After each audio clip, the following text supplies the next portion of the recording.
Sani ma'am, welcome to Film Window.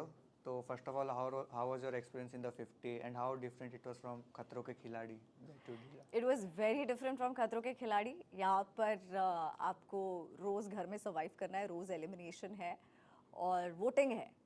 खतरों के में वोटिंग नहीं था. खतरों के में आपको टास्क परफॉर्म करने, स्टंट परफॉर्म करने हैं और फिर जीतना है और आगे जाना है. So yeah that was the difference, voting and no voting. सबसे ज़्यादा टफ कंपटीशन आपको कौन दिया as a another female contestant जो आपके साथ पीयर्स में थे? यार हमारे टीम में आई फील काफ़ी सारी लड़कियां बहुत स्ट्रॉन्ग थी. Mostly all the girls were strong. Krishna, Arushi, Yuvika, I consider myself also, Nehal also for that matter. Arena पे खेलने के लिए सारी लड़कियां तगड़ी थी. अर्चना बहुत अच्छा खेलती है. I feel who else amongst from the other side of the team. यूडीज also performed very well on, मतलब अपने एज के हिसाब से जो उन्होंने अरीना में कुछ कुछ गेम्स परफॉर्म किए और जो वो जीती हैं. आई थिंक वो ड्रम वाला और फिर वो पुश करने वाला task and all, I think she also had her winning moments in the show.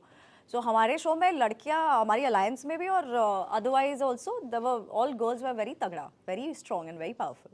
आपका बॉन्ड सबसे अच्छा किससे बना था? मेरा बॉन्ड मेरा बॉन्ड जिसके साथ सबसे अच्छा बनने जा रहा था उसने तो धोखा दे दिया. तो मैं एक्चुअली समझ नहीं पा रही थी कि ये हुआ क्या है एक्चुअली.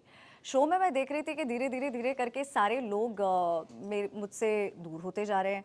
लोगों ने मुझसे बात करना थोड़ा कम कर दिया है. I am not feeling very welcomed. So I was like thinking in my head कि हो सकता है कि गेम एंड तक आ गया है और अलायंस से ज़्यादा प्रायोरिटीज़ मैटर कर रही है. लोगों को ये लग रहा होगा कि शाइनी वोट मांगने आई है, बट मैं वोट मांगने में कभी किसी के पास नहीं गई हूँ.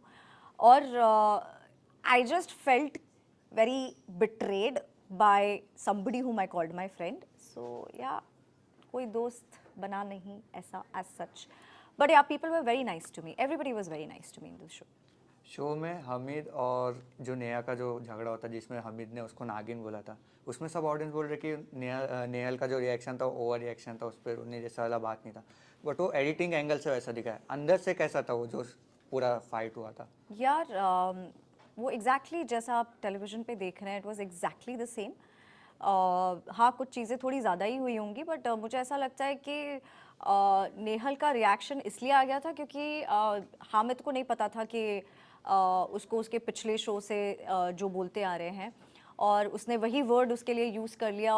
And I think that triggered her and then she had a panic attack. She reacted से ज़्यादा दैट वर्ड ट्रिगर्ड हर.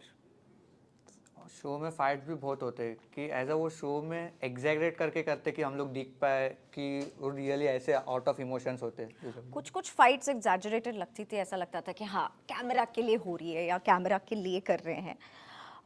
बाकी कुछ कुछ तो रियल भी होती थी because of course task perform कर रहे हैं, जीतना है, कंपटीशन है, every day you are fighting with the other alliance, you want to win game. So कुछ कुछ फाइट्स तो ऑफ कोर्स रियल भी होती थी. कुछ कुछ ऐसा लगता था कि हाँ थोड़ा कैमरा के लिए हो रहा है, बट मोस्टली वो ऑल रियल. शो में Rajat Dalal as one of the toughest competitor बोले जा रहे हैं. वो गेम के हिसाब से आए, ना कोई बॉन्ड बना ना कुछ. तो क्या वो उनका पर्सपेक्टिव ऐसा सही है कि सिर्फ गेम खेलने के लिए आओ, ना कुछ शो में बॉन्ड ना कुछ, सिर्फ सबको एलिमिनेट करते जाओ, अपने अलायंस से भी सबको निकाल रहे हो? अब दूर के दूसरे अलायंस का तो दूर की बात है वो. I also consider Rajat as a very strong player. उनकी जो वोटिंग को लेके कैलकुलेशन थी ना, वो मतलब बहुत ही अच्छा कैलकुलेशन करते थे और लोगों ने देखा भी है उनका कमाल का दिमाग.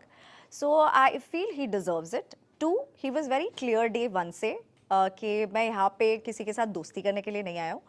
मैं यहाँ पे गेम खेलने आया हूँ और जो जो मेरे लिए बेनिफिशियल होगा मैं उनको रखूँगा और जो जो नहीं रहेगा उनको उड़ा दूंगा. तो एक क्लैरिटी है. आपको पता है कि आप आज जब वो बोल रहे हैं कि मैं यहाँ पे दोस्ती बनाने नहीं आया, तो फिर आप दोस्ती क्यों एक्सपेक्ट कर रहे हो? आपको पता है कि वो गेम खेल रहे हैं. बट कभी कभी वो ओवर एग्रेसिव भी हो जाते थे. तो लाइक वॉज इट राइट? क्योंकि वो वायलेंस भी किया बट उनको एलिमिनेट नहीं किया, बल्कि जब बाहर अर्चित ने किया तो उनको एलिमिनेट कर दिया गया था in name of violence. Even Arbaaz, but उन्होंने भी क्लियरली दिग्विजय को स्लैप किया था बट उनको एलिमिनेट नहीं किया गया था. कभी स्लैप किया दिग्विजय को? Start of the task when he had set पागलों की टीम टू द, व्हेन वो कैलोरीज बर्न वाला टास्क होता था तभी. Okay, sorry, I briefly don't remember this, so I'll be a wrong person to comment on it. Yeah. But mainly I was asking कि उनका over aggressive personality बहुत ज़्यादा नहीं आ रहा था शो में स्टार्टिंग में आ रहा था, बट फिर जैसे ही उनको समझ में आ गया कि वायलेंस महल में अलाउड नहीं है और जो वायलेंस करेगा वो एलिमिनेट हो जाएगा, तो फिर उन्होंने भी बंद कर दिया था। बाहर राहत करके एक टैग भी चल रहा है जो चाहत और रजत के बीच के इसमें जो उनका लव एंगल दिखा जा रहा था, बट जैसे चाहत का एलिमिनेशन हुआ वो बाहर आके बोले कि रजत मेरे भाई है, बट रजत ने दूसरे इंटरव्यूज में बोला गया कि मैं चाहत को बहन बिल्कुल नहीं मानता हूँ। तो व्हाट वाज दैट, क्या वो डिफरेंसेस आए उनके बीच की ऐसे अलग अलग जवाब आने लगे दोनों से? यार ये भाई बहन वाला जो रिलेशनशिप हो गया है ना, ये मेरे को थोड़ा अजीब लगने लग गया है। मतलब सी, मैंने तो घर में ऐसा उनका कोई ऐसा कनेक्शन नहीं देखा है जहाँ पे मुझे ये लगे कि नहीं यार, you know, they are dating और anything, so I am a very wrong person to even comment on it.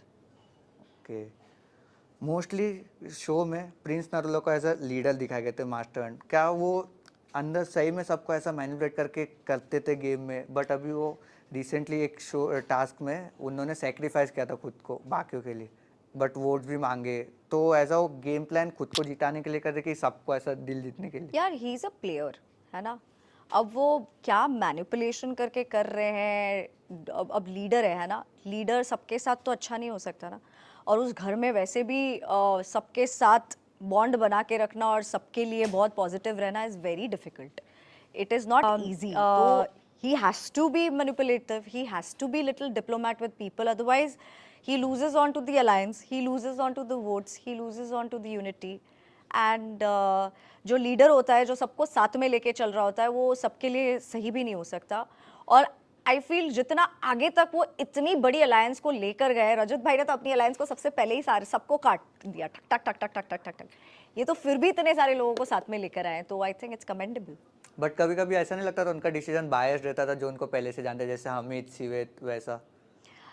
वो प्रायोरिटीज़ मेरे पास है ना, प्रिंस को लेके बहुत क्लैरिटी थी डे वन से ही। मुझे उन्होंने बता दिया था कि ये हमारी प्रायोरिटी है। हामिद, शिवित, आरुषि, युविका, शिव, मेरे सारे रोडीज़ वाले लोग हैं ये, और इनको they are my first priority, उसके बाद मैं देखूंगा। तो आई न्यू इट, मुझे पता था। उनके बाद उन्होंने शो में बोला भी, जहाँ पे मैंने वीडियो में देखा, जहाँ पे वो कह रहे हैं उसके बाद कृष्णा है, उसके बाद रिद्धि है, उसके बाद मैं हूँ, उसके बाद Riddhima. So I knew where I stand in my alliance. मुझसे कुछ झूठ नहीं बोला गया था। मुझे मैनिपुलेट और डिप्लोमेसी, मैंने, I don't think so I have faced it with my alliance. He had given me clarity and I knew about it. But ये ग्रुपिज्म अनफेयरनेस नहीं हो गया? जैसे वंशज, ये सब जो नए आए थे, सौरभ गाडगे, ये जो 16 आए थे, उनके लिए? यार अनफेयर ऑफ कोर्स ही बात है, बहुत ही अनफेयर है। मुझे खुद के लिए भी अनफेयर लगता है। मुझे ऐसा लगता है कि अगर हमको भी पता होता कि ये लोग 5-5 6-6 लोग बाहर से लेकर आ रहे हैं अपने दोस्त, तो हम भी लेकर आते, हमारी भी अपनी एक अलायंस होती, है ना। कि अगर आपके पास घर में 4 से 5 पक्के वोट्स हैं, मतलब आप, you are a full fledged alliance, you can win any task, any danger zone you get into. अगर आपके पास 4 से 5-6 पक्के वोट है, यू आर विनिंग इट। ये बात, एक नई गैंग इंट्रोड्यूस हुई, अदनान फैजू 07, उनका पूरा टीम आया था, तो वो बहुत अलग थे सबसे। अदनान सबसे झगड़ा हुआ था, अरबाज ये सबसे, बट मेन उनका डायनेमिक रजत के साथ सिर्फ अच्छा था। तो ऐसा क्यों हुआ था? रजत के साथ अच्छा था बेबी, बिकॉज मुझे ऐसा लगता है कि they chose to play from his team. उनको लगा कि यहाँ पर मे बी हम ज़्यादा बेटर परफॉर्म कर पाएंगे, and clearly they didn't want to perform with Prince for sure. So मुझे ऐसा लगता है कि सब पहले से बाहर से अपनी अपनी सेटिंग्स कर कर आए थे शायद। क्योंकि मोस्टली वो एंगल आता था कि टीवी वर्सेस इन्फ्लुएंसर, जो आपके अलायंस में वो मोस्टली सब टीवी एक्टर्स थे, अदर अलायंस में मोस्टली इन्फ्लुएंसर था।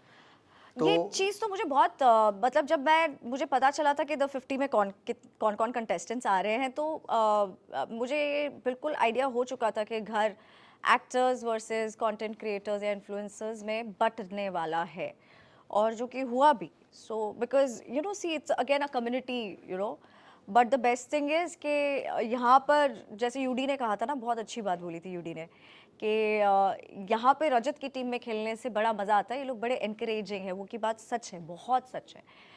वो लोगों में यूनिटी बहुत अच्छी है। यहाँ पर इस साइड मुझे ऐसा लगता है कि एक्टर्स ही एक्टर्स को काटने में लगे रहते हैं। मैंने एक्चुअली, मैं कभी नहीं सोचा था कि मैं ये एक्चुअली बोलूँगी, but I have experienced it myself after coming out from this show. What I saw was like, yeah. As per उसमें रिपोर्ट ये भी है कि Riddhi even sent legal notice to Vanshaj. क्या वो रिद्धिमा। सिचुएशन हाँ रिद्धिमा, क्या वो सिचुएशन इतना एक्सट्रीम हो गया था अंदर की लीगल नोटिस तक बात गई थी? देखो अंदर एक्सट्रीम नहीं था, पर जो रिद्धिमा के साथ बाहर आकर हो रहा है that is not fair. That is that is something that is taking a role on her. So जो उनको रेप थ्रेट, डेथ थ्रेट आ रहे हैं और जो भी उनके फैमिली पे चीज़ें जा रही है, that shouldn't happen, it needs to stop. So of course she is a strong girl and she's going to take action about it. And I really, yaar, Vanshaj, you're like a really good friend of mine by now. मैं please तेको उस दिन भी इफ्तारी में भी बोला था, मैं आज भी बोलती हूँ, please just please make one appeal to your all fandom, tell them to please stop this. You're a nice guy, you always heard me, and मैं यहाँ पर भी कुछ गलत नहीं बोल रही हूँ। So please please I request you. Faizu इतने बड़े कंटेस्टेंट होने के बाद भी he has 30 million followers on his Instagram, but वो बिहाइंड द शैडो रहते थे रजत लवकेश है। ये प्रिंस ने अभी उनके साथ जब वोट आउट पे खड़े थे उनके सामने बोला भी, बट फैजू डिक्लेयर कि अपने आप को डिफेंड किया कि वो ज़्यादा अच्छा गेम खेलते बट वो कैलकुलेशन अच्छा करते। तो ऐसा क्यों? बट वो खुद का भी स्टैंड ले सकते थे। वो लेता है अपना स्टैंड, ऐसा नहीं है। हाँ, रजत की कैलकुलेशन धमाकेदार होती है, प्रिंस का दिमाग धमाकेदार चलता है गेम घुमाने में। फैज़ू का कंट्रीब्यूशन ये होता है कि वो अरीना में परफॉर्म करता है और इवेंचुअली वो जिसको ज़बान देता है ना उसको वोट करता है। Like the honesty, I like the way he has not manipulated, he is not played a diplomat in a show. उसने सामने जो मुंह पे है ना, वो मुंह पे रख के उसने गेम खेली है। So that thing I like about him. I feel कि हर किसी के तरीके एक जैसे नहीं हो सकते ना। अगर शो में 50 लोग हैं तो 50 के 50 अलग होंगे, और अगर रजत भाई ये काम कर रहे हैं और वो अगर उसमें माहिर हैं, तो मैं क्यों ज़बरदस्ती में, हाँ मेरा जानना ज़रूरी है कि किसको कितनी वोट जा रही है, कैलकुलेशन है क्या, but I don't want to be exactly what everybody else is doing in the house because I'm myself. So I think that thing I like about Faizu. महल में फैज़ और अर्चना का जो अर्चना गौतम का था उनका डायनामिक बहुत फेमस हुआ, the way Archana use to play with Faizu. तो वो सिर्फ एक कोई कैरेक्टर था कि does she really have some अंदर से No, feelings? no character. I don't think so. Archana has anything real for Faizu. Archana entertainment का full fun box है।